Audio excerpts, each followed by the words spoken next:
quite like my mother-in-law.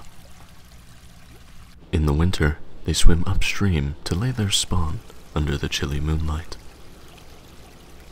And also my mother-in-law. The eggs secrete a thin oil, giving off a scent that staves off predators. Which, what a cool... Decision-making is my favorite part about the RPG genre. Some of the most satisfying decisions usually affect the game's narrative and feel of the game on a macro. This means allowing small decisions in common areas of gameplay, like say combat or exploration. I find that when players have autonomy and options on an encounter-to-encounter basis, they can have similar levels of satisfaction as in the macro. But how do we add decision-making to something as prevalent as combat without overscoping our project and spending too much time on each individual encounter? We don't need a grand narrative struggle each time the player fights a goblin. The key is in environmental interactables. Having a well-placed explosive primed to blow or a shaky boulder ready to crush what's underneath can add several layers to what would be simple encounters. This satisfaction is amplified if the player is under pressure.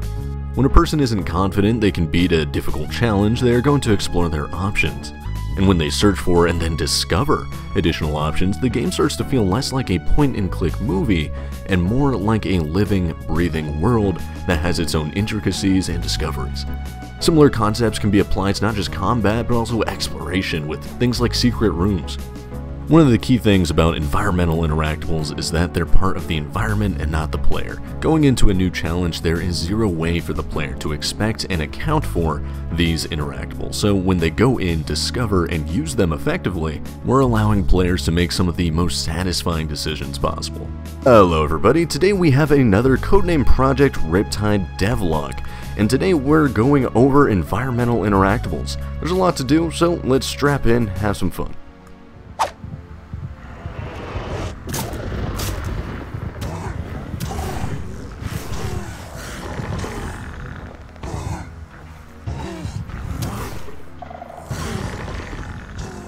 So, as you saw from that first demonstration right there, we have our first interactable, the bee nest. Something we're doing with every interactable is making them interact with most anything. So, say I were to hit it with a sword, if I were to throw a snowball at it, or even if a pillager were to accidentally hit it, the bee nest would trigger, fall to the ground, and angry bees would come out and attack whatever's nearby.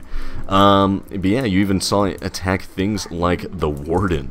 Let's see it in action one more time, so I'm going to throw a boom. We got 3 angry bees set loose on whatever's nearby. So there's a lot of uses for this, most of which would be maybe a distraction in combat, or maybe even getting a couple kills. You know, you can trigger the trap, run in, just kind of use the bees as backup, or maybe trigger it and just kind of keep them occupied as you go and do a puzzle, or maybe just whatever else is there in the level. Next up, of course, is the pot. What game is it without a little breakable pots that you can just smash open, get some money, get some loot, or maybe even something secret that I have planned for the future. But yeah, so pretty simple. You can break them like so, and a little something pops out. Has obviously a custom model, all of which the interactables have. That's something I want to do to distinguish and help the player spot out things they can interact with. So whenever you see a custom-made model, the player goes, oh, okay, that's interesting, let's go see what it does. Right? So this one, pretty obvious, you just break it open and see what happens. So that was the explosive barrel. The explosive barrel is a very important interactable. This interactable will touch and interact with a lot of different kinds of things. So as you can see here, there we go. The explosive barrel can break pots, it can trigger bee nests, as well as, if you saw in that quick demonstration, it'll do varying amounts of damage depending on the radius. So say I have an explosive barrel here, and some pillagers at varying lengths.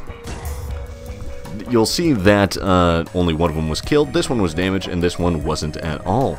So the barrel is pretty complex in terms of its interactions, but I think it'll be very nice to have, as it'll touch a lot of the other ones. I do want to add a lot of different kinds of interactables, and I think this will be a nice tie-in, or at least one of the nice tie-ins to the different systems. But yeah, so this is all we have for interactables as of now. Quick little background on the creation of these things. These are actually shulkers. That's how we get entities that we can trigger commands off of, while also being able to, you know, walk and jump on top of them. These are invisible shulkers with an armor stand riding them, and the armor stand is wearing a custom model. But yeah, pretty cool. As I said earlier, I do want to add a lot more interactables, so give me your ideas in the comments below. I'm thinking a lot of different kinds of interactables will be cool. Maybe boulders like from Breath of the Wild, maybe collapsible bridges. I don't know. Shoot your shot.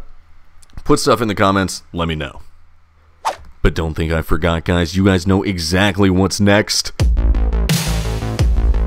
So, for today's World Building Wednesday, we actually have some good old-fashioned pen on paper, or rather, type on Google Doc world building, as we get into a world building lore Bible. What I have here is what I'm calling a world building lore Bible. Lots of people will do this to sort of establish the lore and just their world's general facts before developing their story later on. This is very useful because once you have these foundational facts established, your world and your story sort of builds itself. Something that I've also done with this recently, which I recommend to you as well if you're making your own worlds and writing your own stories, is to test out your lore Bible through different mediums.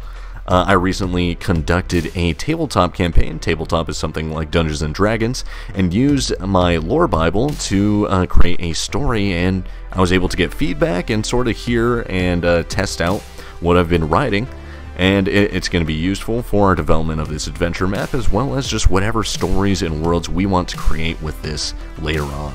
I won't scroll down too far because it does have some spoilers, but one of the things I like to do is just kind of start slow, and from the ground up, I'm establishing the name of our place, as well as sort of what's their terrain like, what kind of agriculture do they have, how does the agriculture and the land affect their economics, like what sort of imports and exports do they have, how do those sorts of things, like the terrain and the economy, influence their culture. And once you have their culture and sort of just how the towns and the cogs of these towns are spinning, you can kind of get an idea of what your story is going to be. Your story will kind of just build itself. Your world will literally build itself if you have a nice foundation, and that's sort of the method that I've been going for. And I do recommend you guys do something similar as well. But yeah, that's about it, guys. I do ask that you will like and subscribe. These videos take a lot of work, and I would very much appreciate it. Thank you guys for watching. My name has been Devon, and I will catch you next time. Bye-bye.